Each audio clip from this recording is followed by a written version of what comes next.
Hello everyone, welcome back to our channel PWIT Jam and CSI Net. So CSI Net दिसंबर 2025 में अब कुछ ही दिन बचे हैं. So आपको इन लास्ट फ्यू डेज को बहुत अच्छे से यूटिलाइज करना है, बहुत एफिशिएंटली यूटिलाइज करना है ताकि आप मैक्सिमम रिजल्ट ला पाए. अब ये लास्ट दिनों में क्या करना है, लास्ट दिनों की स्ट्रैटेजी क्या है वो तो हमें पता ही है कि हमें लास्ट दिन में बहुत सारी, ये जो हमारे पास कुछ लास्ट डेज बचे हैं इसमें हमें बहुत सारी रिवीजन करनी है, पीवाईक्यू प्रैक्टिस करने हैं एंड मॉक टेस्ट करने हैं. करेक्ट. अब एफिशिएंट स्टडी कब होगी? एफिशिएंट स्टडी तब होगी जब टारगेटेड स्टडी होगी. कुछ भी नहीं पढ़ना है, ऐसा नहीं कि जो मन आ रहा है वो पढ़ रहे हैं, नहीं. जो इम्पोर्टेंट टॉपिक्स हैं, इम्पॉर्टेंट यूनिट्स हैं, उन पर अपनी एनर्जी लगानी है, उन पर अपना टाइम लगाना है ताकि जो रिजल्ट हो वो बेटर से बेस्ट जरूर हो, है ना. गुड, बेटर, बेस्ट, तो हमें बेटर से बेस्ट बनना है. सो मैक्सिमम टारगेटेड स्टडी करनी है, इंपॉर्टेंट टॉपिक्स यूनिट्स पर फोकस करना है, बहुत सारी रिवीजन करनी है, पीवाईक्यू प्रैक्टिस करनी है, मॉक टेस्ट करनी है. अब ऑब्वियसली इंपॉर्टेंट टॉपिक्स पर फोकस करना है तो इंपॉर्टेंट टॉपिक्स पता भी होने चाहिए. तो इस वाली पूरी वीडियो में आप सभी यूनिट्स के इंपॉर्टेंट टॉपिक्स देखेंगे. देखो, जिन्होंने इंपॉर्टेंट यूनिट सबको पता है, cell biology, cell signalling, immunology, mol bio, techniques, biochemistry, ये आपकी इंपॉर्टेंट यूनिट्स है. तो अगर आपने ये इंपॉर्टेंट यूनिट्स कर ली हैं तो आपके पास जो टाइम बचा है उसमें एटलीस्ट जो बची हुई यूनिट्स हैं इनके इंपॉर्टेंट टॉपिक जरूर करिएगा.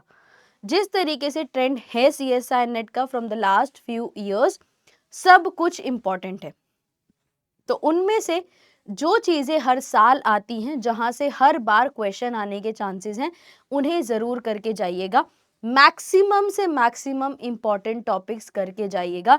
जिन्होंने बहुत सारी प्रिपरेशन कर ली है वो सभी इंपॉर्टेंट टॉपिक्स को रिवाइज करें, इंपॉर्टेंट यूनिट्स को रिवाइज करें. और जिनकी थोड़ी बहुत सी रह गई है, जिन्होंने कुछ भी नहीं किया है और जिनकी थोड़ी बहुत सी रह गई है, प्लीज एटलीस्ट इंपॉर्टेंट टॉपिक जरूर करके जाइएगा. कोई भी इंपॉर्टेंट टॉपिक को छोड़ के मत जाइएगा. तो शुरुआत करते हैं. सबसे पहले है हमारी first unit, molecules and their interaction relevant to biology, that is आपकी बायोकेमिस्ट्री. तो इसमें सबसे इंपॉर्टेंट टॉपिक होता है structure of atoms, molecules and chemical bonds. सबसे पहला क्वेश्चन यहाँ से डायरेक्टली नहीं आता कि स्ट्रक्चर क्या है, ग्लूकोज का स्ट्रक्चर क्या है. ऑब्वियसली आपसे ये नहीं पूछेगा ग्लूकोज का स्ट्रक्चर क्या है, लेकिन अगर सेक्शन सी का क्वेश्चन बना जहां पर है कि हमने ग्लूकोज के स्ट्रक्चर को मॉडिफाई कर दिया है, अब जब ग्लूकोज का स्ट्रक्चर ही नहीं पता होगा तो मॉडिफिकेशन कैसे समझ में आएगी. सो ये बेसिक है, इस बेसिक पर पूरी बायोकेमिस्ट्री है. तो आपको structure of atoms, molecules, chemical bonds के बारे में पता होना चाहिए, टाइप्स ऑफ बॉन्ड्स पता होने चाहिए, non covalent interaction, hydrogen bonding, ionic, hydrophobic, van der Waals सभी पता होने चाहिए. क्योंकि अगर आप डिफरेंट टाइप्स ऑफ इंटरैक्शंस देखें, चाहे आप प्रोटीन की स्टडी में देखें, चाहे आप एंटीजन एंटीबॉडी की इंटरैक्शंस देखें, अलग अलग जगहों पर कोवेलेंट, नॉन कोवेलेंट इंटरैक्शंस का रोल होता है. तो आपको डेफिनेटली पता होना चाहिए कोवेलेंट, आयनिक, नॉन कोवेलेंट सभी के बारे में. पीएच मोस्ट इंपॉर्टेंट, क्योंकि सेक्शन सी के क्वेश्चन में अगर पीएच यूज हो रहा है तो पता होना चाहिए. बफर्स, हेंडरसन हेजलबैक इक्वेशन पता होना चाहिए. Thermodynamics and bioenergy, obviously spontaneous, non spontaneous reaction और फ्री एनर्जी, ये वाले कॉन्सेप्ट्स आपको अच्छे से आने चाहिए. That is very important from biochemistry. Amino acid, peptides, protein structure and folding, protein most important, enzyme बहुत इंपॉर्टेंट है, मेटाबॉलिज्म का ओवरव्यू. अब ओवरव्यू क्यों लिखा है? क्योंकि आपसे ये नहीं पूछेंगे कि ग्लाइकोलिसिस का 5th स्टेप बताओ, नहीं, ये नहीं पूछा जाएगा ग्लाइकोलिसिस का 5th स्टेप क्या है. लेकिन ये जरूर पूछा जाएगा सबस्ट्रेट लेवल फॉस्फोराइलेशन कहाँ हो रहा है ग्लाइकोलिसिस में. तो सुपरफिशियली होना चाहिए, लेकिन उसमें भी जो इंपॉर्टेंट पॉइंट्स हैं उनको बहुत अच्छे से पता होना चाहिए. That is very important. उसके साथ साथ बायोकेमिस्ट्री की बात हुई तो कार्बोहाइड्रेट्स, लिपिड्स, न्यूक्लिक एसिड, तो ये तो इंपॉर्टेंट हो ही जाते हैं.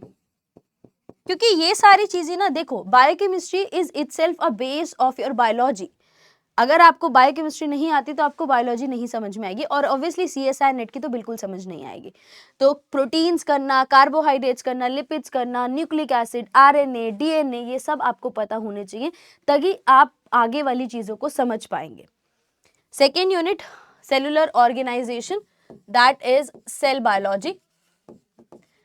सेल बायोलॉजी से सबसे पहले तो प्रोकैरियोटिक, यूकैरियोटिक सेल आने चाहिए।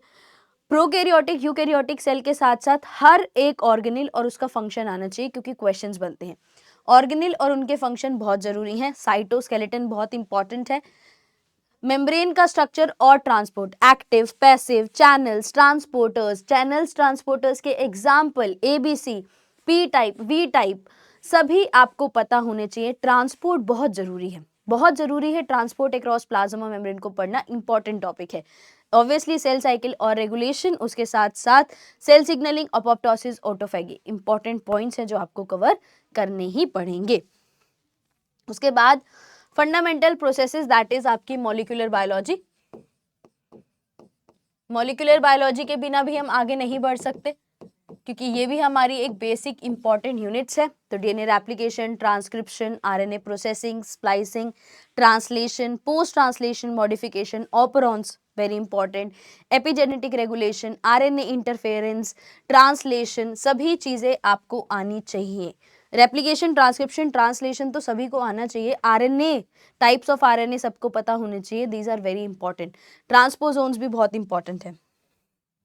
Cell communication and cell signalling, so signal transduction सभी को पता होते हैं, GPCR, RTK, MAP K, JAK STAT, ये सब पता होने चाहिए। सेकेंडरी मैसेंजर्स, साइक्लिक एएमपी कहाँ पर यूज हो रहा है, आईपी3 कहाँ है, डैक, कैल्शियम, सब पता होना चाहिए। हार्मोन्स की signalling, cancer very important, receptor desensitisation important. Cell communication and cell signalling में हम इम्यूनोलॉजी कवर करते हैं।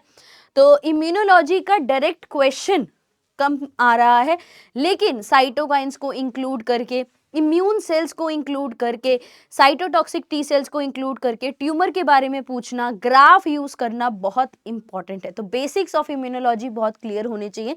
सभी सेल्स इम्यून सिस्टम की, मॉलिक्यूल्स इम्यून सिस्टम के, cytokines, complement system, hyper sensitivity, auto immune diseases, ये सब आपको पता होनी चाहिए, इंपॉर्टेंट है। डेवलपमेंट बायोलॉजी से fertilisation, cleavage, gastrulation, model organisms, उसके बाद axis formation and patterning, self determination, stem cells, regeneration, apoptosis, सभी चीजें। ऑब्वियसली डेव बायो और सेल सिग्नलिंग इंटरलिंक्ड है, तो जहां से आप बेसिक सिग्नलिंग, सेल सिग्नलिंग से पढ़ के आएंगे, उन्हीं को डेव बायो में रिलेट करके क्वेश्चन आते हैं। इसलिए बहुत बार बच्चे कंफ्यूज होते हैं, उनको समझ ही नहीं आता ये क्वेश्चन सेल सिग्नलिंग से आया या डेव बायो से आया। तो अगर सेल सिग्नलिंग पढ़ रहे हो तो ऑटोमेटिकली आधे से ज्यादा डेव बायो हो गई है। अब आधे से ज्यादा हो गई, उसमें जो 3-4 टॉपिक बच गए जो एडिशनल है, जैसे fertilisation, cleavage, patterning, stem cells, ये एडिशनल टॉपिक्स हैं डेव बायो के, तो आप इन्हें भी कवर अप कर सकते हो, और दोनों ही साइमल्टेनियसली साइड बाय साइड अच्छे से चल सकती हैं। System physiology, that is plant photosynthesis, respiration, mineral nutrition, plant hormone, cells physiology, secondary metabolites, very important topics. उसके बाद एनिमल फिजियोलॉजी की बात करें तो nervous, endocrine, circulatory, respiratory system, excretory, digestive, reproductive, immune system, components, muscle contraction mechanism, सब कुछ important है। Genetics, अब जेनेटिक्स थोड़ी सी होती है मिक्स एंड मैच, है ना। मेंडेलियन पढ़ लिया, मेंडेलियन पढ़ लिया तो मेंडेलियन के उस मेंडेलियन से डेविएशंस पर आ जाओ, मेंडल से कैसे डेविएशन होता है, जीन मैपिंग पढ़ो, पेडिग्री एनालिसिस पढ़ के जाओ, एक्स्ट्रा क्रोमोसोमल इनहेरिटेंस पढ़ के जाओ, ये इंपॉर्टेंट टॉपिक्स है। मेंडल और non Mendel inheritance, chromosome theory, linkage, recombination, linkage और रिकॉम्बिनेशन पढ़ा तो जीन मैपिंग ऑटोमेटिकली पढ़ लिया। जब आपने लिंकेज और रिकॉम्बिनेशन पढ़ा तो आपने जीन मैपिंग भी पढ़ लिया। सेक्स लिंकेज पढ़ना जरूरी है, cytoplasmic inheritance, extra chromosomal inheritance, population and quantitative genetics. तो जेनेटिक्स जो है वो लास्ट बहुत बार से जो है क्वेश्चन दोबारा से आने शुरू हुए हैं, एंड थ्योरेटिकल क्वेश्चंस आने शुरू हुए हैं। पहले न्यूमेरिकल पोर्शन बहुत आता था, लेकिन अब जैसे लास्ट 2 इयर्स के क्वेश्चन पेपर्स देखो तो क्वांटिटेटिव जेनेटिक्स पर थ्योरी बेस्ड क्वेश्चन आ रहा है।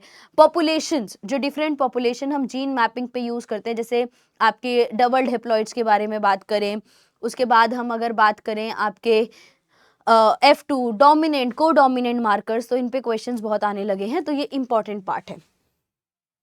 Diversity of life form classifications पढ़नी है, bacteria, archaea, viruses, protists, fungi, plants, animals, comparative anatomy and evolution, obviously evolution के साथ ही कवर हो जाता है। इकोलॉजी, इकोसिस्टम पढ़ो, पॉपुलेशन पढ़ो, इकोलॉजिकल इंटरैक्शंस पढ़ो, conservation biology and climate change. Conservation biology भी इंपॉर्टेंट है, क्वेश्चंस आने लगे हैं इस पार्ट से भी। Evolution, origin of life, mechanism of evolution, speciation, molecular evolution, animal behavior, communication, phylogenetics, adaptive radiations, theories basically. जो भी theories आप पढ़ते हैं and उन्हें ज़रूर करके जाइएगा, that are very important. Applied, अब 12 और 13 is a combination, 12 और 13 को मिला के हम टेक्निक्स कहते हैं। तो 12 जो है वो बेस है, 12 बेस है। जब आप बेस पढ़ लोगे, आप जीनोमिक्स पढ़ लोगे, प्रोटियोमिक्स पढ़ लोगे, आरडीटी पढ़ लोगे, रिकॉम्बिनेंट डीएनए, क्लोनिंग वेक्टर्स पढ़ लोगे, तो आप 9 वाली जो टेक्निक्स हैं, 13 वाली जो टेक्निक्स हैं, उन्हें ऑटोमेटिकली कवर कर पाओगे। तो यहाँ से आप बेसिक्स पढ़ेंगे सारे, दीज आर योर बेसिक्स, जिनके बेसिस पर आपको ये techniques, microscopy, centrifugation, electrophoresis, chromatography, spectroscopy, red ELISA, flow cytometry, ये सब पढ़नी है। So these are the important topics of your CSI and NET exam. So pattern जो है वो बहुत टाइम से थोड़ा सेचुरेट हो चुका है, अब ज़्यादा डाइवर्जेंस नहीं होता है। तो कोशिश करिए कि अच्छे से जो टॉपिक्स बताए गए हैं उन्हें रिवाइज करें, ज़्यादा से ज़्यादा रिवीजन करो, ज़्यादा से ज़्यादा PYQ सॉल्व करो और ज़्यादा से ज़्यादा मॉक टेस्ट लगाओ, ताकि कॉन्फिडेंस बिल्डअप हो और आप अच्छे से एग्जाम को अटेम्प्ट कर पाए। चलिए, all the very best for your preparation for your exam. Thank you so much.